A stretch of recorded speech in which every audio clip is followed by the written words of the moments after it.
मैं हूं नंदकिशोर जोशी, क्रांति Orissa web TV executive editor.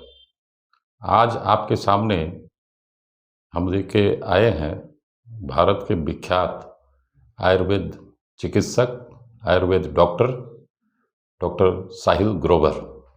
वे हमारे बीच आज उपस्थित हुए हैं क्रांति उड़ीसा वेब टीवी के स्टूडियो में, और वे आए हैं यहाँ चिकित्सा करने के लिए। उनसे हम आज इंटरव्यू करेंगे जन कल्याण, लोक कल्याण के लिए। तो मेरा प्रथम प्रश्न होगा डॉक्टर साहब से, आपका पूरा नाम बताइए। सभी को मेरा नमस्कार। क्रांति उड़ीसा के जितने भी दर्शक हैं, आज अच्छा मौका मिला, जोशी जी ने अच्छा मौका दिया सभी से आयुर्वेद के बारे में, चिकित्सा के बारे में, स्वास्थ्य के बारे में बात हो। मेरा नाम डॉक्टर साहिल ग्रोवर है। मैं मूलतः हनुमानगढ़ राजस्थान का रहने वाला हूँ और आज यहाँ श्री श्याम बाबा चैरिटेबल ट्रस्ट उड़ीसा से आज एक शिविर शुरू हुआ है 25 तारीख से, उसमें अपनी सेवा देने आया हूँ। आपकी शिक्षागत योग्यता क्या है जी? शिक्षा योग्यता, मैं आयुर्वेद फिजिशियन हूँ, bachelor in Ayurveda medicine and surgery, Rajasthan Ayurveda university Jodhpur से शिक्षित हूँ। कौन से साल में आप पास किए? 2015 में मेरा पूरा कोर्स हो चुका था। फिर कहीं आप कोई गवर्नमेंट जॉब में गए क्या? कुछ समय के लिए जैसे वर्क किया था, उसके बाद फिर अपना ही राजस्थान में कार्य किया था और फिर पंजाब आयुर्वेद मेडिकल कॉलेज में अपनी सेवा दी थी। Zubin multi speciality hospital Shri Ganganagar में सेवा दी थी और फिर हनुमानगढ़ में ही अपना कार्यक्रम क्षेत्र रहा। मतलब आज आप गवर्नमेंट जॉब में नहीं है? नहीं, आप अपनी खुद निजी प्रैक्टिस करते हैं। और वहाँ आपकी आयुर्वेद हॉस्पिटल भी है क्या? आयुर्वेद हॉस्पिटल है, आरोग्य धाम के नाम से पंचक्रम हॉस्पिटल है। ग्रोवर हॉस्पिटल में 2015 से चिकित्सा की शुरू की थी। उसके बाद वर्तमान में 2020 में भुवनेश्वर आरोग्य धाम के नाम से आयुर्वेद योग प्राकृतिक चिकित्सा केंद्र में अपनी सेवा दे रहा हूँ। भुवनेश्वर में? भुवनेश्वर आरोग्य धाम। कब से आप सेवा दे रहे हैं?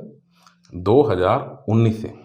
अच्छा, इसका मतलब पहले भी आप भुवनेश्वर आए हुए हैं? नहीं, भुवनेश्वर आरोग्य धाम एक सेंटर का नाम है वहाँ। अच्छा, उसमें अपनी सेवा दे रहा हूँ।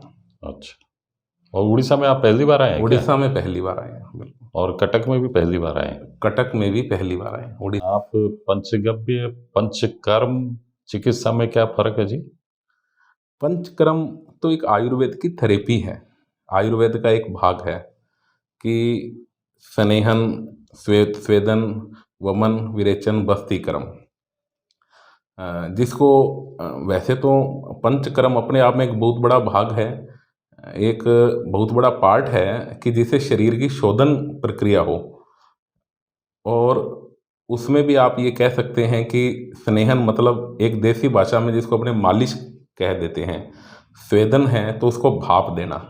लेकिन वो मालिश किसकी हो, किस औषधि की हो, तेल युक्त औषधियाँ कौन सी है, जो स्वेदन है वो स्वेदन तेल युक्त औषधियाँ कौन सा हो उसके। और इस प्रकार कुछ चिकित्सा में एक बस्ती चिकित्सा रहती है जो रेक्टम के थ्रू शरीर के अंदर मेडिसिन जाना, गुदा मार्ग के थ्रू, तो वो कौन सी है, वो एक पेशेंट टू पेशेंट अलग अलग रूप से अलग अलग बीमारी में अलग अलग दी जाती है। और ये चिकित्सा बिल्कुल अपने आप में अलग है। और पंचगव्य एक गौ माता के, जिसमें 5 गौ के जो अपने जैसे दूध है, दही है, गोबर है, और जिसे पंचगव्य में चिकित्सा की जाती है, वो 5 गौ माता के जो 5 पदार्थ हैं वो हैं। पंचकर्म आयुर्वेद का एक भाग है जो शरीर की शोधन प्रक्रिया है। पंचगव्य अपने आप में अलग चीज़ है, पंचकर्म अपने आप में विषय अलग है। तो पंचगव्य भी आपके हिसाब से मनुष्य के चिकित्सा के लिए प्रभावशाली है? नहीं, जैसे अब दूध है तो दूध तो अपने आप में प्रभावशाली है, बच्चा पैदा, दही है, गौमूत्र से जो कैंसर, जो गौमूत्र से चिकित्सा होती है, कैंसर की चिकित्सा है, स्किन की, चर्म रोगों की चिकित्सा है, इंटरनल मान लो जैसे साइनोसाइटिस जो हुआ है, जो कोरोना अभी फैला, तो जो अपने लंग्स संबंधी जो ऊर्ध्वगत रोग हैं, जो अपने फेफड़े संबंधित रोग हैं, श्वसन संबंधी, उसमें गौमूत्र का बहुत अच्छा प्रभाव है। तो वो अपने आप मतलब वो पंचगव्य अपने आप में एक अलग मतलब गाय से जो गौ माता से जो चीज़ अपने जिसको प्रयोग ले सकते हैं वो पंचगव्य में आगे। और जो पंचकर्म जो शरीर की शोधन प्रक्रिया है, जो शरीर जिससे शुद्ध किया जाए, वो एक चिकित्सा है। पंच जो कर्म है, पंचगव्य एक जो अपने इम्यूनिटी के लिए, शरीर के किसी बीमारी के लिए, यदि कोई अपने को गौमूत्र है, कोई अपने को कोई गोबर से बनी हुई चीज़ है, तो उसका जो प्रयोग किया जाता है वो पंचगव्य मतलब उसको बोल दिया जाता है। आयुर्वेद में और एलोपैथी में क्या अंतर है सर मोटे तौर पर? मोटे तौर पे एक वैसे तो मैं इस विषय में अभी स्वामी रामदेव जी, परम पूज्य स्वामी रामदेव जी हैं, उन्होंने अभी एक इंटरव्यू हुआ था, तो उसमें एक एलोपैथी के चिकित्सक थे। हर चिकित्सा अपने आप में पूर्ण नहीं है और हर चिकित्सक का अपना अलग योगदान है। आयुर्वेद एक ट्रीटमेंट बेस एक अपना चिकित्सा शास्त्र है, और आयुर्वेद में चिकित्सा शास्त्र से नहीं, आयुर्वेद अपनी एक जीवन शैली है। आयुर्वेद एक लाइफ मतलब अपने शरीर का एक लाइफ स्टाइल में आयुर्वेद जीने की कला है। आज एलोपैथी एक इमरजेंसी आती है चिकित्सा में, तो अपन प्रयोग कर सकते हैं कि ठीक है जी, इसके कोई सिर दर्द है तो इसको एक डाइक्लोफेनिक दे दिया, सोडियम आइबुपेरा दे दिया, लेकिन उसका जो ट्रीटमेंट होगा वो आयुर्वेद चिकित्सा में ही होगा। और इस कारण ही आज आयुष के जितने भी प्रकार हैं वो सब इतना जल्दी से लोगों के आम जीवन में उतर चुके हैं, आम मेडिसिन में। और हार्ट है, बीपी है, लीवर है और जॉइंट्स पेन है, मल्टीपल जॉइंट्स पेन है, उसमें सबसे ज़्यादा आज आयुर्वेद ही कारगर हो रहा है ट्रीटमेंट पार्ट में। कि अब जिसके मान लो कुछ जो अब घुटने का एक प्रॉब्लम हो गया और उसने एक बार 1 घंटा 2 घंटे रिलीफ में, तो आप एलोपैथी यूज कर सकते हैं। उसका यदि एक परमानेंट स्थायी तौर पर ट्रीटमेंट चाहते हैं तो आयुर्वेद चिकित्सा शास्त्र ही कर सकते हैं। आयुर्वेद का भविष्य आप क्या देख रहे हैं भारतवर्ष में? सर आयुर्वेद का तो भविष्य स्वर्ण है, और आयुर्वेद के साथ जो कुछ चीज़ें सहायक रूप में जुड़ी हुई है वो भी स्वर्ण है। और आयुर्वेद का भविष्य तो पुराने समय से ही स्वर्ण था, लेकिन बीच में कुछ कालखंड ऐसा आया जिसमें कुछ रिसर्च आगे नहीं बढ़ पाई, कि जो चरक हैं, सुश्रुत हैं, धन्वंतरी है, वाग्भट है, महर्षि जो हुए, उन लोगों ने इसको एक आगे बहुत बढ़ाया। लेकिन ऐसा बीच में एक समय आया जो सर्जरी पार्ट है उसमें आयुर्वेद आगे, उसमें कुछ कालखंड ऐसा था, मुगल काल, अंग्रेजों का काल, उसमें आयुर्वेद को आगे चिकित्सा शास्त्र को इसमें रिसर्च में काम नहीं हुआ। आज वो भी काम बहुत तेजी से हो रहा है। ऐसी पतंजलि की भी रिसर्च जो लैब बनी है, लगभग 600 करोड़ रुपए की वो लैब बनी है, उसमें 500 वैज्ञानिक अपना कार्य कर रहे हैं। और इस तरह की बहुत सी अब आयुष मंत्रालय की भी एक लैब बनी है, उसमें खूब लोग काम कर रहे हैं। तो ऐसा अभी एक रिसर्च पूरा डेवलप हो चुका है। तो जो रिसर्च आ रही है, क्योंकि हम लोग ऐसी विचारधारा के लोग हैं कि जो नया कोई अच्छा हो तो उसको अपना लेना चाहिए। तो रिसर्च यदि आयुष की रिसर्च आ रही है, आज आयुष की पहले जड़ी बूटियां थी, वैद्य थे, वो अपने पास रखते थे, किसी पेशेंट को देने का था। आज आयुर्वेद में टेबलेट फॉर्म आ गया, कैप्सूल फॉर्म आ गया, आराम से आदमी सहजता से, सरलता से, क्योंकि जीवन शैली भी बदल चुकी है। कि आज मान लो किसी के कोई खांसी है और कोई बच्चा है वो पाउडर नहीं ले पा रहा, तो उसको कोई ऐसा कोई ड्रॉप में आयुर्वेद आ चुका है कि उसको 2 बूंदें पिला दी। ये उसका एक नवीनीकरण हुआ। एस्टेक्ट बेस अश्वगंधा है, अश्वगंधा आज 4 चम्मच खाना मुश्किल है, लेकिन अश्वगंधा का 1 कैप्सूल आराम से लिया जाता है। जो 4 कैप्सूल की डोज है वो 1 कैप्सूल में किस तरह रूपांतरित हो, उसके एक्सट्रैक्ट आ चुके हैं, घन सत्व आ चुका है। तो ऐसा आने से, क्योंकि जो मरीज को सहज और सरल रूप से वो चिकित्सा पत्ती उपलब्ध हो जाए, तो इस तरह आयुर्वेद का स्वर्णिम भविष्य है और आयुर्वेद बहुत आगे से बढ़ रहा है। एलोपैथी में जैसे आमतौर पर माना जाता है कि एलोपैथी में साइड इफ़ेक्ट्स हैं, वैसे आयुर्वेद में भी साइड इफ़ेक्ट्स हैं क्या? देखो, ये एक वास्तव में हम लोग यदि ये कह दें कि जो आयुर्वेद है वो आयुर्वेद की जो परिभाषा भी है, आयुर्वेद का जो उद्देश्य है वो ऐसा है कि स्वास्थ्य स्वास्थ्य रक्षणम आतुरस्य विकार प्रशमन च, कि स्वस्थ व्यक्ति के स्वास्थ्य की रक्षा करना और आतुर जो बीमार है उसके विकारों का शमन करना।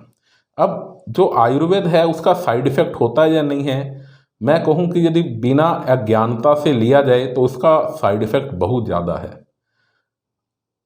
आयुर्वेद में एक साबुन आपने ले ली हर्बल और वो आपने शरीर पर लगा ली, या आयुर्वेद का कोई इम्यूनिटी बूस्टर, मतलब जैसे सौंठ है, काली मिर्च है, पीपली है, जिसको हम लोग दादी माँ के नुस्खे या घरेलू कह दें, वहाँ तक कोई व्यक्ति अपने स्वयं के दिमाग से या कोई लेता है तो अच्छा है। कोई आयुर्वेद की जो औषधियाँ हैं, जो हर्बल को मैं छोड़, कुछ हर्बल भी, बाकी जो रस है, बसमे है, पिष्टी है, टेबलेट है, वट्टी है, जो जैसे मान लो कोई ब्लड प्रेशर की टेबलेट है, जैसे उसका नाम सर्पगंधा घनवटी है, वो आम भाषा में प्रचलित ही है, कोई बीपी है तो, लेकिन नहीं लेना चाहिए, वो किसी अपनी चिकित्सक की देखरेख में फिजिशियन के अनुसार ही उसका यूज करना चाहिए। साइड इफ़ेक्ट होते हैं। कोई बीपी का पेशेंट है, शिलाजीत आम मार्केट में नाम चलता है, शिलाजीत है, और वो बीपी उसका बहुत ज़्यादा हो, शिलाजीत खा ले, नुकसान है कहीं ना कहीं शरीर, तो ऐसे बिना किसी चिकित्सक की देखरेख में लेना तो गलत है। वैसे आयुर्वेद और होम्योपैथी में मोटे तौर पर क्या अंतर है? सर, मैं वैसे तो जानकार आयुर्वेद का हूँ, लेकिन आयुष की ही एक भाग है होम्योपैथी। होम्योपैथी में क्या है कि जैसे उसके जो हमारे जो आसवरिष्ट आते हैं उसमें 8% से लेकर और 16-17%, 13 से लेकर 17% एल्कोहल रहता है होम्योपैथी में? आयुर्वेद में। आयुर्वेद में अब वो चिकित्सा, जैसे अश्वगंधा है तो अश्वगंधा का आसवरिष्ट बना, भट्टी में बना, उसकी भट्टी में उसको जलाया, उसमें गुड़ है, उसमें एक आयुर्वेद की, उसमें उतना ही रखा जाता है कि उसको कोई नशा भी ना हो, चाहे वो पूरी बोतल पी ले, उसका पाचन हो जाए। वो एक आसवरिष्ट की युगों से चरक सुश्रुत, इनकी एक वाघभट्टी, ऋषि महर्षि के साथ चिकित्सा होती है। होम्योपैथिक बेसिकली क्या है, डॉक्टर सैमुअल हैनीमैन ने शुरू किया। अब वो मदर टिंचर उनके आते हैं, विथेनिया सोमिनीफेरा है, वो उसमें 99% तक भी अल्कोहल होता है, कि विथेन मतलब वो कुछ बूंदों में काम ली जाती है। अब हमारा आयुर्वेद सिस्टमेटिकल काम करता है, सिस्टम से काम करता है, वात पित्त कफ के अनुसार वर्क करता है। होम्योपैथी सिम्टोमेटिकल कुछ चिकित्सा रहती है, वो एक एक व्यक्ति की उसका नेचर क्या है, तो वो जो होम्योपैथी के विशेषज्ञ हैं वैसे तो वही ज़्यादा जानकारी देंगे, लेकिन ये है कि होम्योपैथिक इसका कोई दुष्प्रभाव बहुत ज़्यादा नहीं होता है। वो ये हो सकता है कि असर कम करे, असर ज़्यादा करे, वो विषय अलग है, लेकिन उसका कोई दुष्प्रभाव नहीं रहता है। होम्योपैथी में अल्कोहल बेस है क्या, होम्योपैथी दवाइयाँ? कुछ मदर टिंचर्स हैं वो अल्कोहल बेस, लगभग सभी अल्कोहल बेस ही हैं जी। 80 से 95% अल्कोहल उसमें रहता भी है, और बाकी उस बारे में तो मैं उसका जानकार भी नहीं हूँ, लेकिन वो ऐसे काफ़ी रिजल्ट भी ऐसे देखे गए हैं जो होम्योपैथिक से भी अच्छे आते हैं।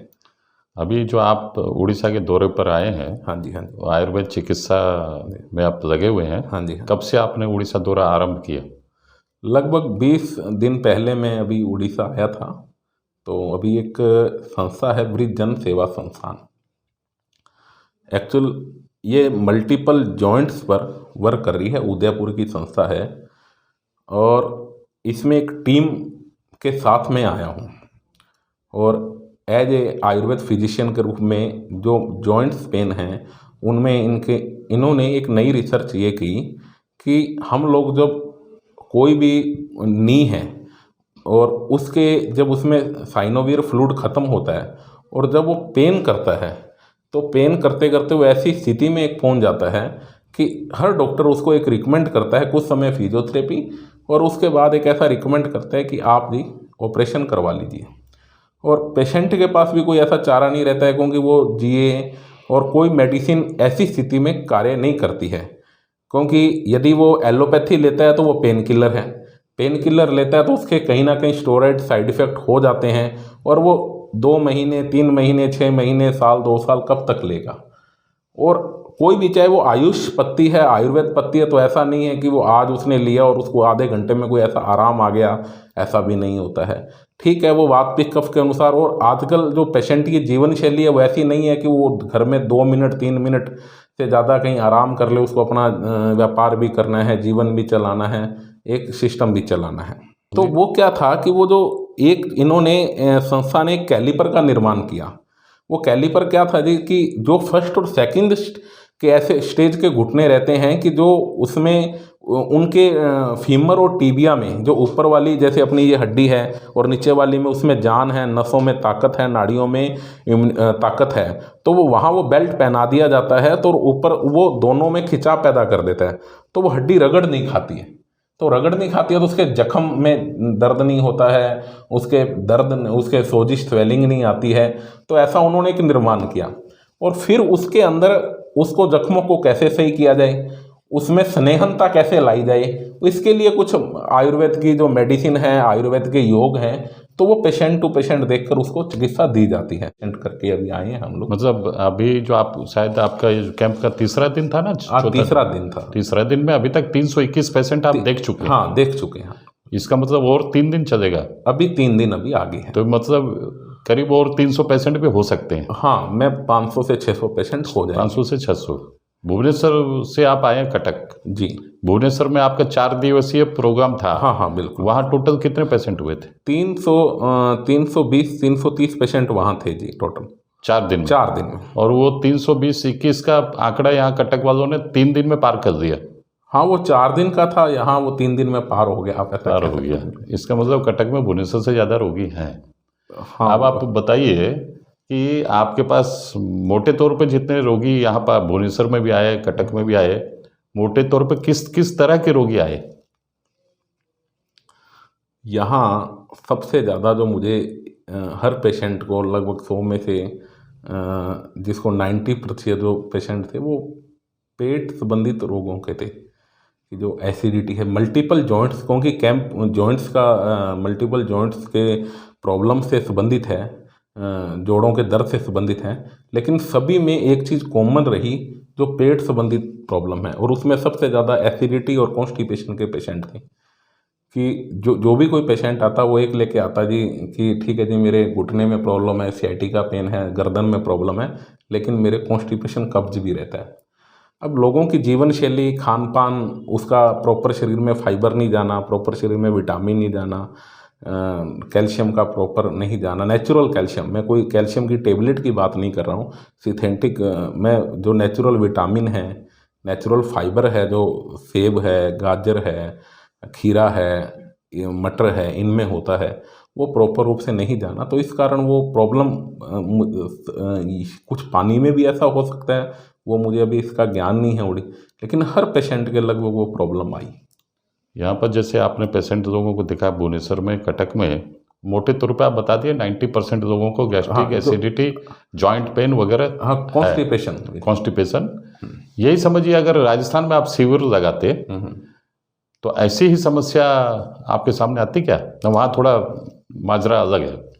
नहीं, राजस्थान में जो राजस्थान जैसे बीकानेर है, झुंझुनू है, वहाँ जो रोगी अत्यल्प मात्रा में है, क्योंकि उनका खाना पीना, स्वास्थ्य और दिनचर्या अपनी अच्छी है, ये मैं मानता हूँ, वहाँ अच्छी है। खाना पीना के ऊपर थोड़ा सा पंजाब से जो सटा इलाका है उनका खाना पीना थोड़ा सा भारी है, फूड भारी है, फास्ट फूड थोड़ा ज़्यादा है, तो वहाँ थोड़ी प्रॉब्लम ज़्यादा है। इससे आगे थोड़ा पंजाब में जाते हैं तो वहाँ का भी खाना थोड़ा, उसके केमिकलाइजेशन थोड़ा सा ज़्यादा है, रसायन तत्व हैं, तो वहाँ थोड़ा और ज़्यादा है। लेकिन जो राजस्थान का जो बेसिक एरिया है, झुंझुनू, शेखावाटी, सीकर, चूरू, इधर बाड़मेर है, ये थोड़ा सा एरिया में यहाँ भी पेस्टिसाइड ऐसी चीज़ों का, तत्वों का कोई प्रयोग नहीं होता है खेती में। अच्छे मतलब औषधियाँ, मतलब उनके घर में, उनकी रसोई में एक औषधि है जो आयुर्वेद की जो स्वास्थ्य रक्षण वाली प्रणाली आज भी उनके घरों में है। तो तुलनात्मक उनके कोई पेट संबंधित प्रॉब्लम है वो कम है। लेकिन आजकल देखो बीमार तो वही है, परिवार में ऐसा आजकल आ चुकी है ये चीज़। तो खुद अपना व्यक्ति डॉक्टर बने, तो आयुर्वेद का मूल जो यही विषय है कि वो खुद मतलब कुछ ऐसी अपने जीवन को अच्छा रखे, स्वस्थ रहे।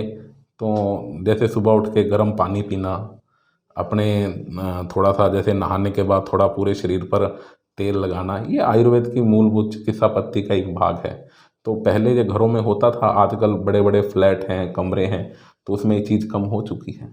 तो आपके कहने के मुताबिक कि नहाने के पश्चात तेल मालिश शरीर पर होना चाहिए, लेकिन आमतौर पर लोग ऐसा है कि नहाने के पहले नहीं, कराते हैं। आम तौर पर तो अब तो ये है जी, वो नहाने के बाद वो गिले में ही अपना जो अंडर गारमेंट्स है वो पहन लेता है। कि आपने देखा होगा कि गीला शरीर है, उसी पर ही कपड़े पहन लिए जाते हैं, धूप लगती नहीं है। तो अब उसी अनुसार वही है कि जैसे सुबह सुबह उठा, अगला योग प्राणायाम किया, नहा लिया, नहाने के बाद थोड़ा सा हल्का सा पैदल चल लिया। अब जीवन को भी आपको स्वस्थ रखने का कुछ ना कुछ, पहले लोगों के पास गाड़ियां नहीं होती थी, अपने आप नेचुरल पैदल चल लेता था। आजकल स्पेशल पैदल चलना पड़ता है शरीर को स्वस्थ रखने के लिए। तो हमें भी ऐसा बदलाव करना ही पड़ेगा। यहाँ के लोगों का व्यवहार कैसा लगा आपको? बहुत अच्छा था मुझे। वैसे तो मुझे यहाँ से ज़्यादा अलग फील नहीं हुआ, क्योंकि यहाँ ये दो शिविर लगे, वो एक्चुअल मुझे राजस्थानियों से मिलना हुआ मेरा ज़्यादा। और मुझे कोई ऐसा अलग मुझे ऐसा फील भी नहीं हुआ कि मैं कहीं बाहर बैठा हूँ, क्योंकि मुझे मेरे ही पारिवारिक मित्र लगे। बाकी ये है कि उड़ीसा के जो लोग हैं वो बहुत अच्छे हैं, और सेवा भावी और धर्म से संबंधित ज़्यादा है, और बहुत अच्छे हैं लोग। तो भविष्य में भी, ये तो आपका शिविर यहाँ तो परसों ही खत्म हो जाएगा। हाँ जी, हाँ जी। भविष्य में फिर उड़ीसा आना चाहेंगे? बिल्कुल आएंगे सर, मिलने आएंगे। कुछ लोगों से मिलना हुआ है, निश्चित आएंगे भी। और एक ऐसा प्रकल्प लेकर भी आने की इच्छा रहेगी कि जिससे लोगों के स्वास्थ्य के प्रति सेवा कर सके। तो एक आपको सलाह है हमारी तरफ से, जाने के पहले एक बार जगत के नाथ जगन्नाथ जी का दर्शन अवश्य कीजिए। बिल्कुल दर्शन करके जाएंगे। तो थैंक यू सर, नमस्कार।